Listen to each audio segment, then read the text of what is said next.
इस वीडियो में हम बात करेंगे लॉगरिथम की क्लास 2 में एक्सपोनेंट के बारे में, है ना। अगर हमें लॉगरिथम अच्छी से पढ़ना है, अच्छी से जानना है कि वो होता क्या है, उसको करते कैसे हैं, तो हमको एक्सपोनेंट के बारे में पता होना बहुत इंपॉर्टेंट है। तो पहले डेफिनेशन देखते हैं एक्सपोनेंट की क्या कहती है, उसके बाद मैं पूरा आपको एक्सप्लेन करता हूँ। एन एक्सपोनेंट और इंडेक्स, एक्सपोनेंट को क्या कहा जाता है, इंडेक्स भी कहा जाता है। प्लूरल फॉर्म किसको क्या बोला जाता है, इंडाइसिस। जैसे हम मैट्रिक्स का प्लूरल फॉर्म क्या बोलते हैं, मैट्राइसिस। उसी प्रकार से इंडेक्स का प्लूरल फॉर्म क्या होता है, इंडाइसिस। ओके, तो एक्सपोनेंट जिसको हम इंडेक्स भी बोलते हैं वो एक नंबर होता है, is a number which indicates how many times another number the base is being used as a repeated factor. एक बार फिर से बता दूं, an exponent or index is a number which indicates that how many times another number the base is being used as a repeated factor। अब देखिए इसका मतलब, देखिए क्या हुआ। जैसे सपोज कीजिए ये मैंने एग्जांपल लिया है 2, है ना। यहाँ पे मैंने क्या किया, देखिए 2 को 5 बार मल्टीप्लाई किया है। यहाँ पे मैंने 2 into two into two into two किया है, इंटू टू। तो यहाँ पे 2 जो है वो कितनी बार मल्टीप्लाई हुआ है, यहाँ पे 5 बार मल्टीप्लाई हुआ है। तो यहाँ पे अगर मैं बोलूँ कि 2 how many times 2 is multiplied, तो मैं क्या बोलूँगा, 5 टाइम्स मैंने इसको मल्टीप्लाई किया है। तो इसको मैं क्या लिख सकता हूँ, जनरली 2 की पावर 5 लिख सकता हूँ। ओके, ये हम जानते हैं, इसको हम हिंदी में घात भी बोलते हैं, है ना।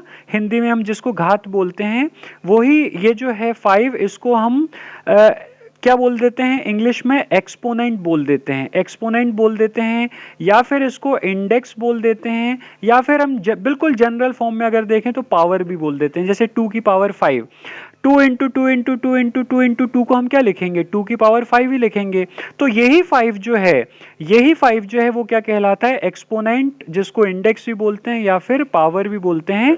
और 5 जिसकी पावर में है उसको हम क्या बोलते हैं, बेस, उसको हम क्या बोलते हैं, बेस। तो वही चीज ये यहाँ पे लिखी है, देखिए डेफिनेशन में, कि एक्सपोनेंट या और इंडेक्स क्या होता है, एक नंबर होता है ना। ये एक नंबर ही है, आप ये क्या देख रहे हो, 5 एक नंबर ही है।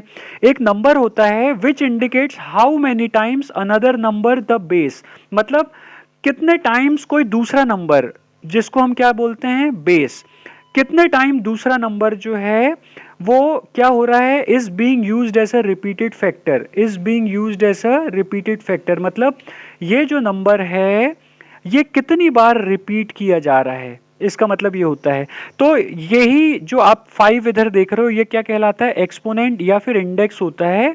और ये एक ऐसा नंबर होता है जो कि एक बेस, ये जो अगर जिसकी ये पावर में है उसको हम बेस बोलते हैं, जो ये शो करता है कि जो बेस है वो कितनी बार मल्टीप्लाई किया जा रहा है या कितनी बार आपस में रिपीट हो रहा है। Is that clear. जैसे यही मैंने आपको अभी एग्जांपल बताया। उसके बाद here 2 is called the base and the small 5 at the right and above 2 is called the exponent और index। अब इसका मतलब क्या हुआ कि जो 2 है उसको बेस बोलते हैं, और ये जो छोटा सा जो नंबर आप देख रहे हैं राइट हैंड साइड में और 2 के ऊपर, ये क्या कहलाता है, हमारा इंडेक्स या फिर एक्सपोनेंट, है ना। यही चीज मैंने आपको एक्सप्लेन की है। और इसका रिजल्ट क्या निकल के आता है, इसका रिजल्ट आप देखें, अगर 2 into two into two into two into two करेंगे तो आपका आंसर ये क्या निकल के आ जाएगा, 32 आ जाएगा। क्लियर। तो यहाँ पे हम ये देख सकते हैं कि ये 2 जो है वो बेस कहलाती है, इसकी पावर में जो नंबर है वो एक्सपोनेंट या इंडेक्स कहलाता है, और जो हमारा ये आंसर आ रहा है इसको पावर ऑफ बेस कहा जाता है। मतलब हम 2 की पावर जो 5 है वो किसके इक्वल आ रहा है, 32 के इक्वल। ओके, अब ये रिमार्क में देख लेते हैं। If n is a positive integer then x power n means x into x कहाँ तक, n टाइम्स। मतलब अगर n कोई एक पॉजिटिव इंटीजर है, पॉजिटिव इंटीजर मतलब क्या हुआ, पॉजिटिव इंटीजर मतलब 1 2 3 4 लाइक दिस। ओके, तो अगर n एक पॉजिटिव इंटीजर है तो x की पावर n, x की पावर n का मतलब क्या हुआ, हम x को कितनी बार मल्टीप्लाई कर दें, n टाइम्स मल्टीप्लाई कर दें। जैसे यहाँ पे 2 की पावर 5 का मतलब क्या हुआ, 2 की पावर 5 का मतलब क्या हुआ, हम 2 को कितनी बार मल्टीप्लाई कर दें, 5 टाइम्स। अगर मैं बोलूं 3 की पावर 4, इसका मतलब क्या हुआ, हम 3 को कितनी बार रिपीटेडली मल्टीप्लाई कर दें, 4 बार। ओके ऐसे ही x की पावर n का मतलब क्या हुआ, हम x को आपस में कितनी बार रिपीटेडली मल्टीप्लाई कर दें, n टाइम्स मल्टीप्लाई कर दें। ये चीज क्लियर हुई।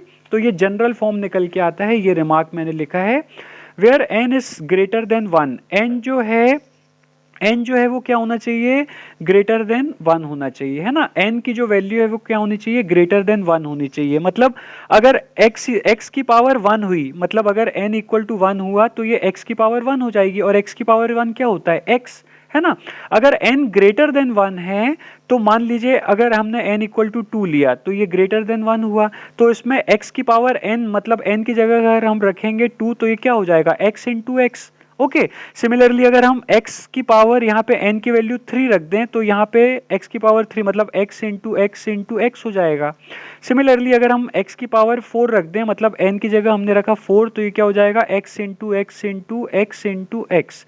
सिमिलरली अगर यहाँ पे हम n तक, x की पावर n तक देखें तो जितनी बार n है उतनी बार वो क्या होगा, उतने टाइम्स मल्टीप्लाई होगा। जैसे हमने यहाँ पे 2 देखा, यहाँ पे पावर में 2 है तो ये 2 टाइम्स मल्टीप्लाई हुआ, 3 देखा तो ये 3 टाइम्स मल्टीप्लाई हुआ, 4 देखा तो ये 4 टाइम्स मल्टीप्लाई हुआ। सिमिलरली अगर n होगा तो ये कितने टाइम्स मल्टीप्लाई होगा, n टाइम्स मल्टीप्लाई होगा। क्लियर। तो यहाँ पे ये चीज हमें देखनी है कि एक्सपोनेंट का मतलब क्या होता है। एक्सपोनेंट जिसको हम हिंदी में घात भी बोलते हैं, है ना, हिंदी में इसको घात भी बोलते हैं। तो एक्सपोनेंट का मतलब क्या होता है, एक्सपोनेंट वो नंबर रहता है जो कि क्या बताता है कि एक दूसरा नंबर जो कि बेस कहलाता है वो रिपीटेडली कितनी बार जो है वो मल्टीप्लाई किया जा रहा है, तो उसी नंबर को हम क्या बोलते हैं, एक्सपोनेंट। ओके जैसे अगर मैं 3 की पावर 4 बोलूं तो 4 क्या होगा यहाँ पे, एक्सपोनेंट, और 3 यहाँ पे क्या कहलाएगा, बेस कहलाएगा। Is that clear. तो इस वीडियो में हमने देखा कि एक्सपोनेंट का मतलब क्या होता है। ये हम छोटी क्लासेस में पढ़ चुके हैं, जनरली हम ये 6th 7th क्लासेस में पढ़ते हैं कि एक्सपोनेंट का मतलब क्या होता है।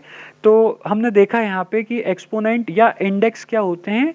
नेक्स्ट वीडियो में हम बात करेंगे कि लॉगरिथम क्या होते हैं। Thank you.